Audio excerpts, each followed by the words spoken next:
सबसे महत्वपूर्ण विचार है प्रजातांत्रिक समाजवाद। इस प्रजातांत्रिक समाजवाद के कारण ही भारत की जो विदेश नीति है उसका निर्धारण जवाहरलाल नेहरू के द्वारा इस तरीके से किया गया कि जो शीत युद्ध के दौरान जो तनावपूर्ण परिस्थितियाँ थी उन परिस्थितियों में भी भारत ने अपनी निष्पक्ष भूमिका या निरपेक्ष भूमिका को बनाए रखते हुए अपनी जो विदेश संबंध है उनका कुशलतापूर्वक संचालन किया। आप देखें कि जैसे हम जिस विषय की बात कर रहे हैं तो वो विषय हमारा पॉलिटिकल साइंस से जुड़ा हुआ है और इस पॉलिटिकल साइंस से जो विषय जुड़ा हुआ है तो उसके महत्वपूर्ण जो विचारक हैं उन विचारकों में से एक है जवाहरलाल नेहरू। तो सबसे पहले हम देखें सबसे पहली बात तो हम करेंगे 1927 में, या हम अगर ईयर वाइज देखें तो 1917 की जो रूस में क्रांति हुई है,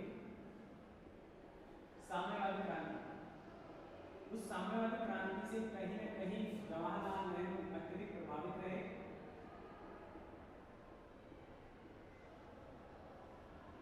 ठीक है, उसके बाद उन्होंने 1927 में या उससे पहले हम देखें 1926 से यूरोप का उन्होंने दौरा किया, यात्रा की, विदेश यात्रा कर रहे शुरू से ही। तो यूरोप की यात्रा करने के दौरान वहाँ की जो पूंजीवादी राष्ट्रों के माध्यम से या पूंजीवादी जो व्यवस्था थी या जो विचारधारा थी उसके माध्यम से पूरे यूरोप का जो विकास हुआ है, आर्थिक, सामाजिक और राजनीतिक जो विकास हुआ, उस राजनीतिक विकास से भी वो प्रभावित हुए। उसके बाद उन्होंने 1927 में रूस की यात्रा की, क्योंकि रूस की जो विचारधारा थी वो तात्कालिक संपूर्ण यूरोप से क्या थी, थोड़ी सी भिन्न थी। तो रूस की उन्होंने जब यात्रा की 1927 में तो वहाँ की साम्यवादी या समाजवादी विचारधारा थी, उस समाजवादी विचारधारा के माध्यम से रूस ने जो आर्थिक विकास किया या सामाजिक विकास किया या राजनीतिक जो विकास किया, उस विकास को उन्होंने बड़ी नजदीकी से देखा। ठीक है, तो आप देखिए कि एक व्यक्ति है और वो अलग अलग दो समानांतर विरोधी, लगभग विरोधी विचारधाराओं के देशों का दौरा कर रहा है और उस दौरा करने के दौरान या उस यात्रा के दौरान उसके विचारों में जो परिवर्तन हो रहा है उस परिवर्तन को वो भारत में लाना चाह रहे हैं। अब यहाँ पर जब उन्होंने यात्रा की है तो उन्होंने ये यात्रा 1928 में आकर उन्होंने बुक लिखी साम्यवादी रूस। अब इस बुक में उन्होंने साम्यवाद की अच्छाइयाँ बुराइयाँ दोनों चीजों का विश्लेषण किया और दोनों चीजों का विश्लेषण करने के बाद उन्होंने देखा कि ये विचारधारा जो है दोनों ही वो ऐसे ही अगर भारत में लागू की जाएंगी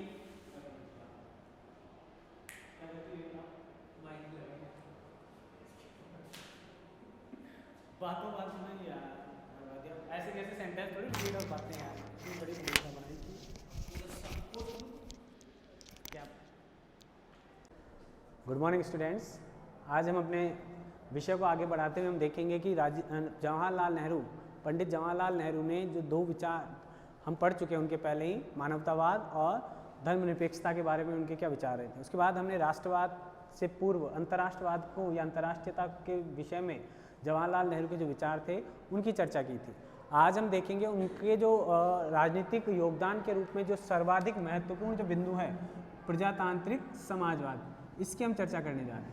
ठीक है, ये प्रजातांत्रिक समाजवाद जो हम देखें वो नेहरू के द्वारा दी गई एक वैज्ञानिक या परिष्कृत या तार्किक राजनीतिक व्यवस्था है जो उन्होंने भारतीय शासन पद्धति में या भारतीय राजनीतिक व्यवस्था में इम्प्लीमेंट करने का प्रयास किया। उससे पहले हम उसका बैकग्राउंड देखें थोड़ा सा।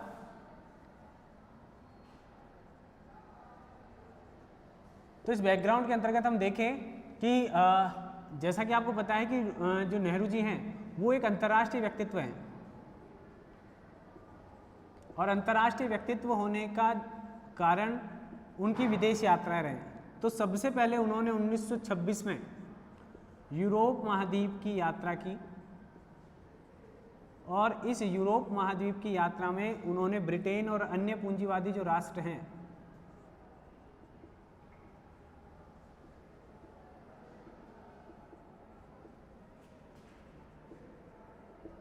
ब्रिटेन और अन्य पूंजीवादी व्यवस्था में विश्वास रखने वाले जो राष्ट्र हैं उनका दौरा किया।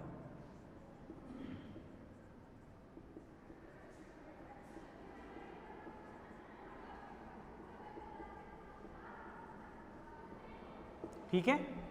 तो कहीं ना कहीं जो यूरोप के इन राष्ट्रों का जो डेवलपमेंट हुआ है सामाजिक, आर्थिक, राजनीतिक आधारों पर, उस विकास को इन्होंने बड़ी नज़दीकी से देखा। यानी हम देखना चाह रहे हैं या मैं आपको ये बताना चाह रहा हूँ कि किस प्रकार से किसी व्यक्ति के जो विचार हैं वो विकसित होते हैं और उनमें किस प्रकार से परिवर्तन आते हैं। इसके बाद ये 1927 में रूस की यात्रा पर गए। वहीं है संपूर्ण यूरोप अलग है और रूस की अकेले की विचारधारा अलग है।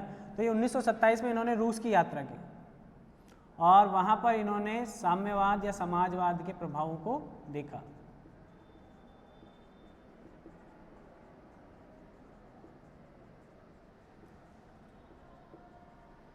हालांकि 1917 से प्रभावित हैं, पहली बात जो हमको ध्यान होनी चाहिए, क्योंकि बोल्शेविक क्रांति हुई थी 1917 में रूस में। उस क्रांति से भी नेहरू जी बहुत प्रभावित रहे, क्योंकि इसका जो उद्देश्य था इस क्रांति का वो राजतंत्र को कहीं ना कहीं हटाकर जो निम्न वर्ग है उसकी सत्ता स्थापित करने का प्रयास था।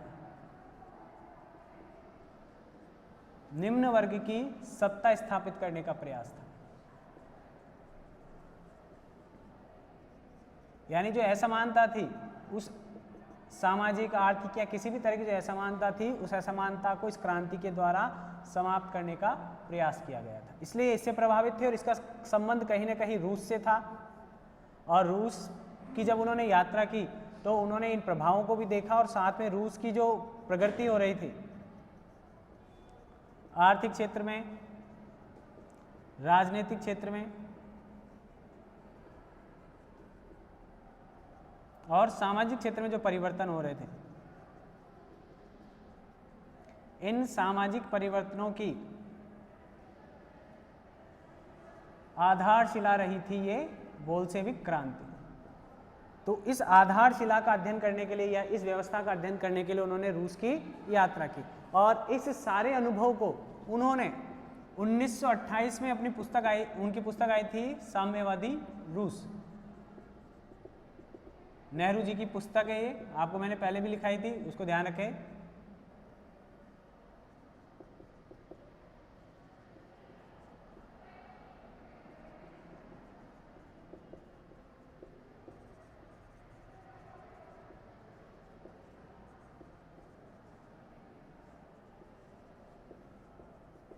ठीक है, तो ये पुस्तक उन्होंने लिखी और इसमें उन्होंने साम्यवाद की अच्छाइयों और बुराइयों दोनों का एक विश्लेषण किया और विश्लेषण करने के बाद उन्होंने ये निष्कर्ष निकाला कि अगर पूंजीवाद कह दें जो कि यहाँ था और अगर साम्यवाद कह दें जो यहाँ था रूस में, अगर इन दोनों को एज इट इज़ भारत में लागू कर दिया गया तो ये इस प्रकार से भारतीय परिस्थितियों में कारगर नहीं रहेंगे या प्रभावी नहीं रहेंगे। इसलिए उन्होंने एक नया स्वरूप दिया जिसको हम प्रजातांत्रिक समाजवाद के रूप में देखते हैं। तो पहले हम देख लें कि पहले आप इसको एक बार देख लें, क्योंकि मैं आगे आपको जो बताने जा रहा हूँ वो है नेहरू जी लोकतंत्र के बारे में क्या विचार रखते थे, नेहरू जी समाजवाद को किस दृष्टिकोण से देखते थे, फिर प्रजातांत्रिक समाजवाद से आप क्या समझते हैं, यानी तीनों के अर्थ और तीनों की परिभाषाएं देखेंगे और उसके बाद हम देखेंगे कि प्रजातांत्रिक समाजवाद किस तरह से हमारे लिए उपयोगी हो सकता है।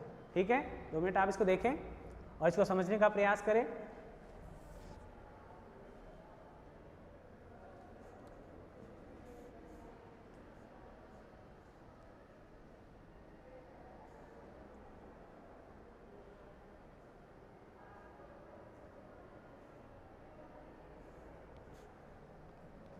आगे चलते हैं।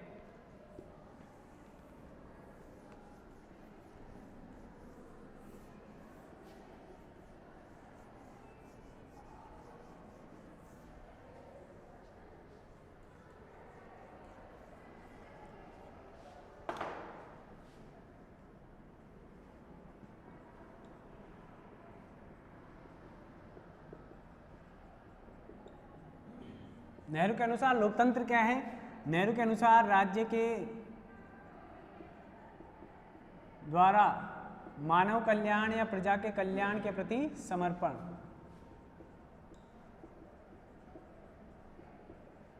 की भावना। ठीक है, और जनता या नागरिकों के भीतर या जनता के माध्यम से अपने अधिकारों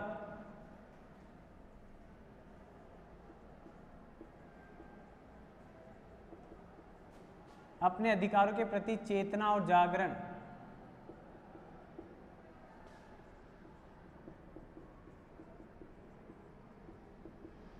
लोकतंत्र है। ठीक है, तो आप ये देखें कि यहां पर सीधा सीधा सा क्या है कि जो राज्य की स्थापना की गई है वो किसके लिए की गई है? जनता के कल्याण के लिए शासन का समर्पण, यानी ऐसा शासन या ऐसी शासन प्रणाली जहां पर जनता के कल्याण के लिए क्या किया जाता हो? कार्य किया जाता हो। तो पहली बात, ठीक है, तो इसलिए प्रजातंत्र। और दूसरा कह रहे हैं कि जनता खुद भी अपने अधिकारों के प्रति जागरूक हो और उसको प्राप्त करने का क्या करती हो? वो प्रयास करती हो। ऐसी ही जागरूकता, ऐसा ही समर्पण क्या कहलाएगा? उनकी नज़र में लोकतंत्र कहलाएगा। तो आप जानते हैं कि समाजवाद में ये विशेषता है कि निम्न वर्ग के हितों के लिए या निम्न वर्ग के उद्देश्यों को प्राप्त करने के लिए एक शासक वर्ग के द्वारा क्या किया जाता है? प्रयास किया जाता है। ठीक है, अब आगे अगर हम देखें समाजवाद को किस रूप में देखते हैं वो, तो सीधा सीधा इसका अर्थ क्या हो गया? इसका अर्थ ये हो गया, लोकतंत्र का मैंने बताया आपको, शासन का या राज्य, या शासन लिख सकते हैं, कोई दिक्कत नहीं। शासन के द्वारा मानव कल्याण के लिए समर्पण की भावना, और जनता का जो चेतना है, जो जागृत अवस्था है, जहां ये दोनों चीजें मिल जाती हैं वही लोकतंत्र होता है। ठीक है, समाजवाद के रूप में वो क्या कह रहे हैं? उन्होंने कहा, उनका कथन है कि मैं इस बात से सहमत हूं या आश्वस्त हूं, सहमत हूं कि विश्व और भारत की समस्याओं का अंतिम समाधान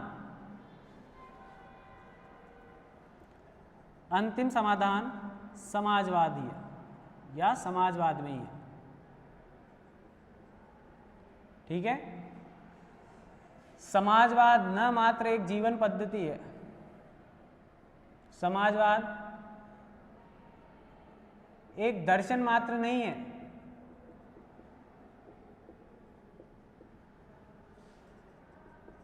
बल्कि यह एक जीवन पद्धति भी है जो हमेशा मुझे प्रेरित करती रहती है।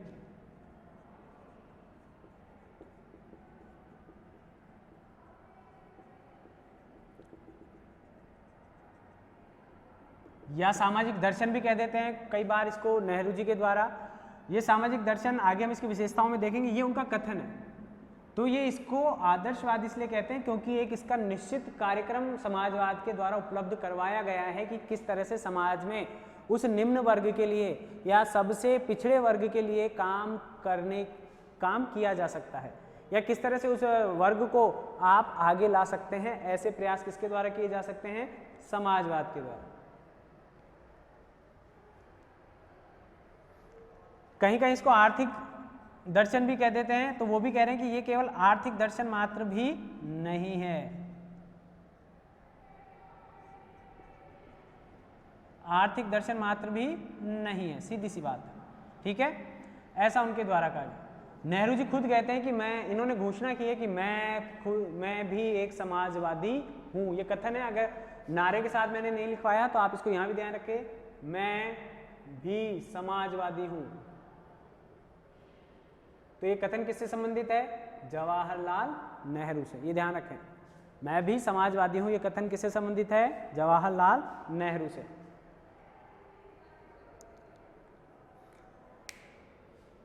आगे चलें, आगे देखें। ये हम समाजवाद को स्पष्ट करने में लग रहे हैं ताकि जब हम प्रजातांत्रिक यानी लोकतंत्र को समाजवाद को जब मिक्स करें तो हमें ध्यान रहे कि ये दोनों वास्तव में हैं क्या। आगे उन्होंने एक और कथन कहा, समाजवाद लोकतंत्र का निश्चित परिणाम है।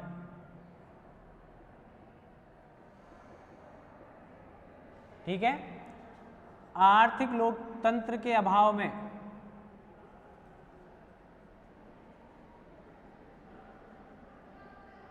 राजनैतिक लोकतंत्र, राजनीतिक लोकतंत्र अप्रभावी है या अनुपयोगी है या प्राप्त नहीं किया जा सकता। राजनीतिक लोकतंत्र यानी हम बात करें समाजवाद, राजनीतिक लोकतंत्र पाने का एक माध्यम है।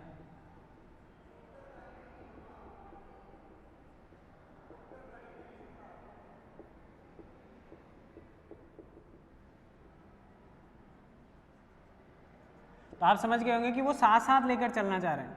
उनका जो समाजवाद का जो स्वरूप है वो किसको साथ लेकर चलना चाह रहे हैं? लोकतंत्र के साथ।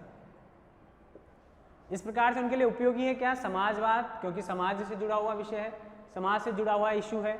लोकतंत्र वो माध्यम समाजवाद के माध्यम से लोकतंत्र की स्थापना वाकई में या वाकई में वो माध्यम बन सकता है समाजवाद। राजनीतिक लोकतंत्र जो है, समाजवाद को राजनीतिक लोकतंत्र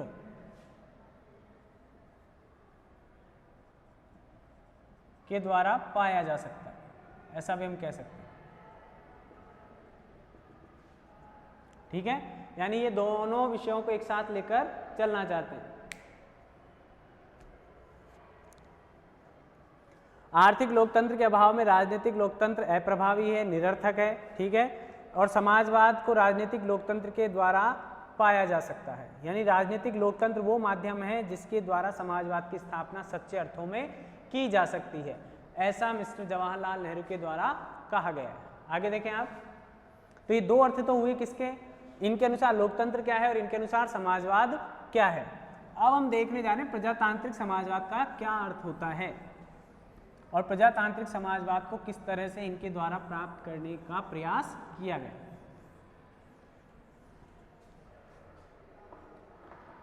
प्रजातांत्रिक समाजवाद जो है वो व्यवस्था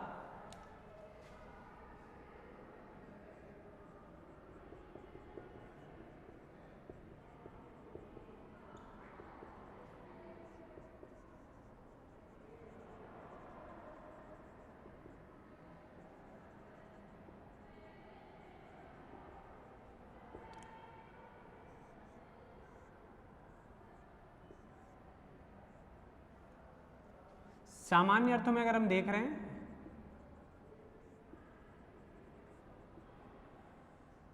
प्रजातंत्र और समाजवाद का मिश्रित रूप,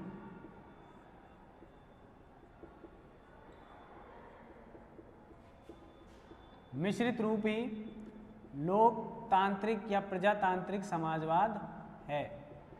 पहली बात, ठीक है, यानी सामाजिक, आर्थिक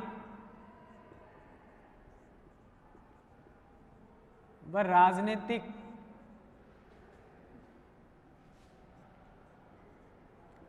तीनों मुख्य क्षेत्रों में समानता की स्थापना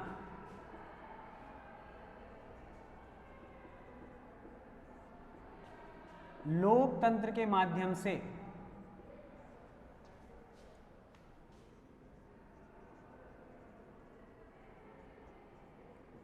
की जाती है।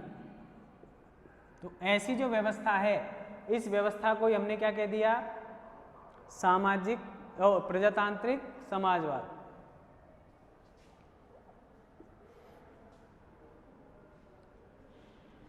इसे ही सामाजिक न्याय भी कहा है।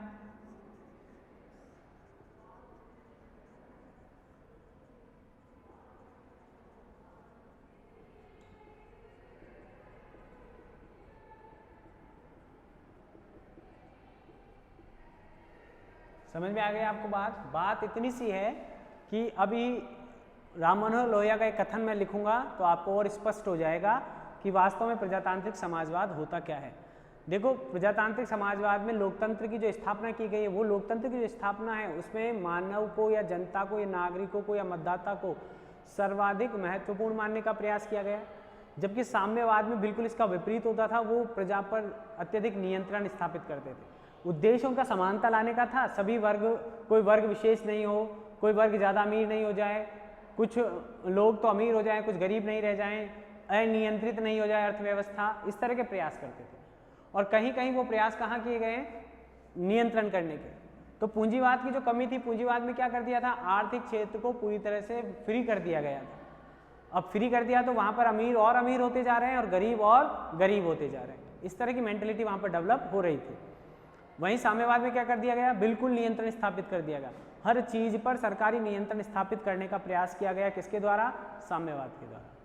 तो ये इस व्यवस्था को ही दूर करने के लिए उन्होंने दोनों का मिश्रित रूप यानी साम्यवादी अर्थव्यवस्था का समर्थन किया है। देखें, अब हम देख रहे हैं कि इस प्रजातांत्रिक समाजवाद की जो परिभाषा दी गई है राम मनोहर लोहिया के द्वारा, जो कहीं ना कहीं नेहरू भी उससे प्रभावित रहे या नेहरू भी उसका समर्थन करते थे।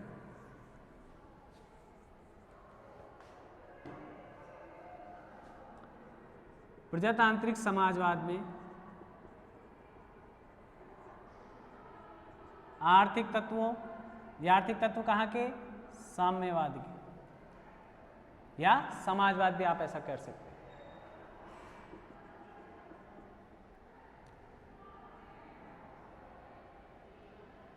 साम्यवाद के जो तत्व हैं वो तत्वों का समावेश किया गया इसमें। तो वो तत्व कौन कौन से हैं, योजनाबद्ध विकास, ठीक है, सार्वजनिक प्रभुत्व, यानी जो संसाधन है उन संसाधनों पर समाज का प्रभुत्व माना जाए, किसी व्यक्ति या किसी संस्था का नहीं माना जाए। समान, एक समान वितरण प्रणाली, ठीक है। ये तो कहां से लिए हमने, साम्यवाद से या समाजवाद से, ठीक है। यानी उत्पादन के जो साधन हैं उन पर समाज का प्रभुत्व रहे, योजनाबद्ध विकास किया जाए और उसके अलावा एक समान वितरण प्रणाली जो है उस प्रणाली को डेवलप किया जाना चाहिए, ठीक है। तो ऐसी विशेषताएं तो हमने कहां से ले ली, साम्यवाद से, ठीक है, जो बाद में परिष्कृत रूप में आया तो समाजवाद के रूप में परिणित हुआ ये, ठीक है। वहीं पूंजीवाद से क्या लिया, साम्यवाद के आर्थिक तत्वों और पूंजीवाद के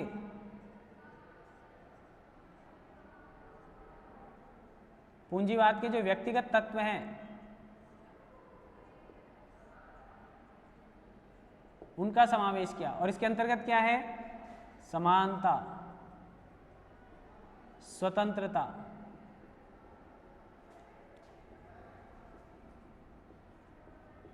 व्यक्तिगत गरिमा।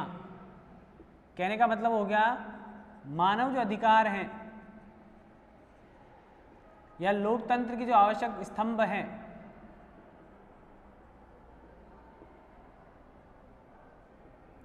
उन तत्वों को मिला दिया गया। तत्वों का समावेश ही प्रजातांत्रिक समाजवाद है।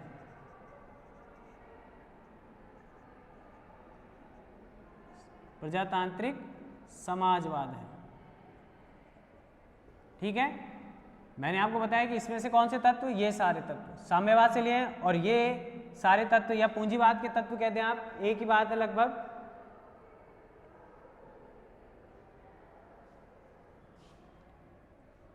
पूंजीवाद कहते हैं क्योंकि ये व्यक्ति से ज्यादा जुड़े हुए हैं इसलिए मैंने इनको ऐसा भी कर दिया। तो ये दोनों तत्वों को आप मिला लेंगे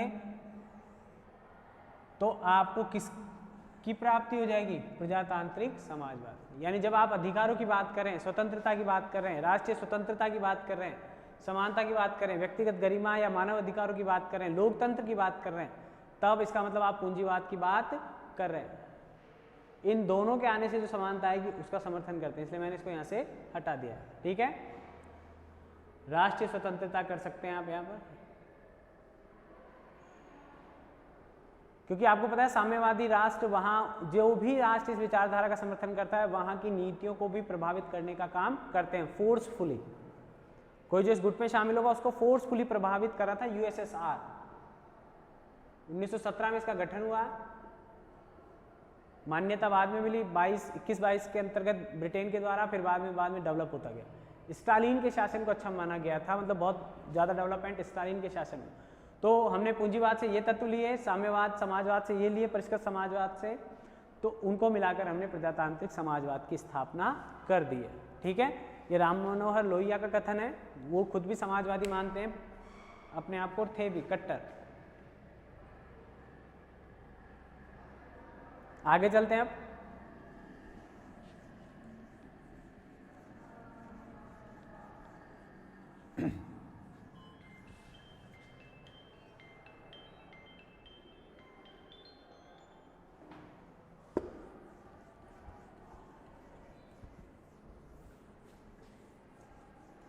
अब जो हम इसकी विशेषताओं की चर्चा करेंगे, वो विशेषताएं हमारे लिए काम आएंगी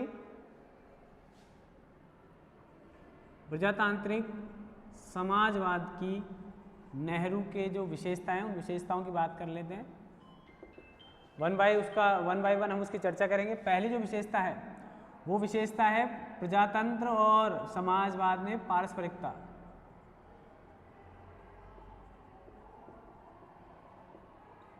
या निर्भरता अगर हम कह दें, ठीक है। दूसरी जो विशेषता आती है, वो आती है प्रजातांत्रिक समाजवाद का स्वरूप कैसा है, इसकी चर्चा करेंगे। तीसरा है जन भागीदारी का समर्थन। वहां पर साम्यवाद में समर्थन नहीं मांगते हैं, वो तो खुद नियंत्रित करते हैं उनको, और प्रजातांत्रिक समाजवाद में हम क्या करेंगे, समर्थन करेंगे। मिश्रित अर्थव्यवस्था या औद्योगिकरण का समर्थन।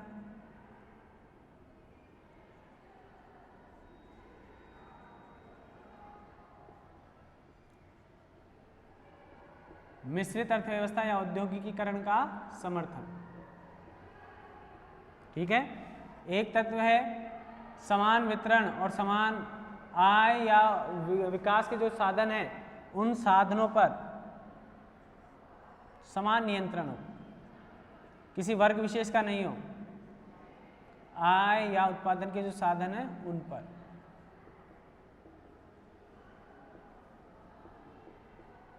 ठीक है। और एक विशेषता बची हुई है समाजवाद की नैतिकता।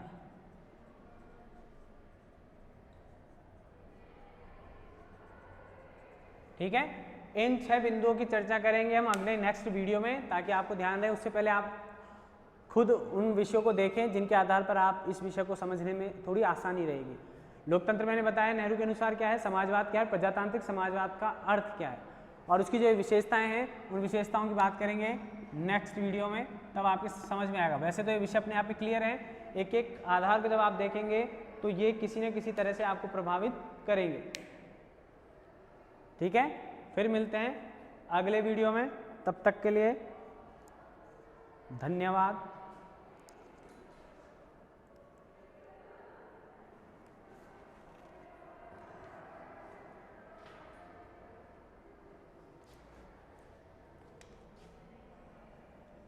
ठीक है।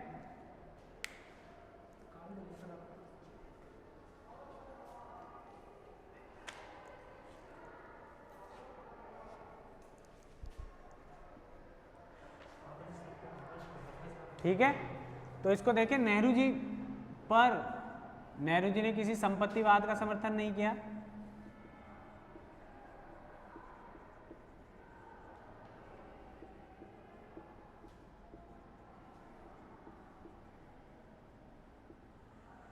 नेहरू निजी और प्राइवेट जो क्षेत्र हैं उनमें समन्वय बनाने का काम कर रहे हैं।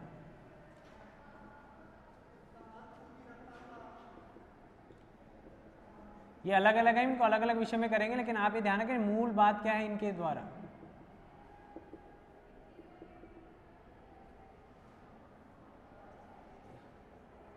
कृषि और उद्योगों में भी क्या करना चाहते हैं, वो समन्वय स्थापित करना चाहते हैं।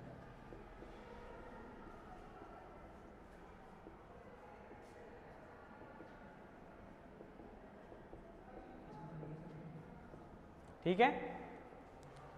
अब आप देखेंगे कि ये जो विषय हैं, इन विषयों को आपके माध्यम से कोशिश की गई है, ठीक है। तो नेहरू के द्वारा जो प्रयास किए गए, उन्हीं प्रयासों को, उनकी जो अपनी मानसिकता थी या जो उनकी जो वैज्ञानिक सोच थी राजनीतिक विचारों को लेकर, उन विचारों को ही हमने प्रजातांत्रिक समाजवाद का नाम देने का प्रयास किया है और इन विचारों को आगे बढ़ाएंगे। उससे पहले आप इसको देखें, समझें, परिभाषा को ध्यान में रखें। और नेहरू जब आप पढ़ रहे हैं तो आप देखें उसके आसपास की जो घटनाएं उस समय घट रही थी, उन घटनाओं का भी विश्लेषण हम इस विषय में कर लेंगे।